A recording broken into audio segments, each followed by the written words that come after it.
For most of human history, meaning came pre-installed. Your religion told you why you were here. Your village told you what a good life looked like. Your family told you what you were for. You didn't go looking for meaning. It was handed to you at birth, like a name. There's something genuinely comforting about that. Certainty is comforting. You don't have to sit awake at 34 years old wondering what any of this is for, because somebody already answered that question for you centuries before you were born. But here's what that inheritance costs. When you don't fit the shape you were handed, when the meaning that worked for your parents, your community, your faith, doesn't actually land in your own chest, you don't just feel lost. You feel like you're failing at something everyone else seems to have figured out. That's where fear creeps in. Guilt, anxiety, the sense that something is wrong with you, rather than something being wrong with the fit. I spent a long time there, trying to make inherited meaning work for a life it was never built for.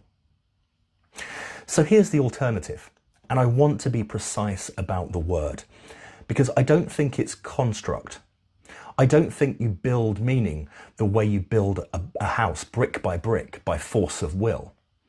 I think you discover it, the way you discover a path that was already there, just unlit, by walking slowly enough to actually see it.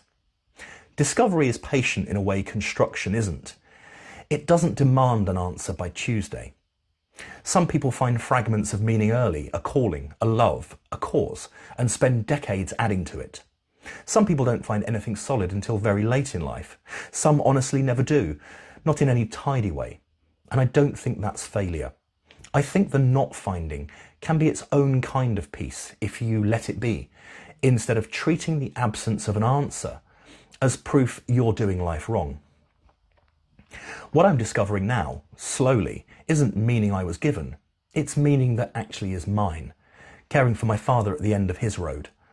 Watching my sons become who they're becoming.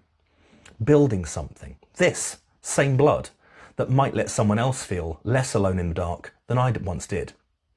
None of that was handed to me. I found it by paying attention to what actually moved me, rather than what I was told should move me. There's a wu-wei dimension to this that I think matters more than people realize. The sage doesn't force meaning into being. He doesn't grip it, chase it, manufacture it through sheer effort. He stays present, attentive, unforced, and meaning arrives the way water finds the lowest point in a landscape. Not chosen by the water, not willed into existence, just discovered, because the water stopped fighting the search and let the ground show it the way.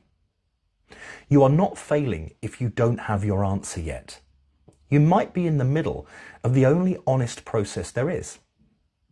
Same blood,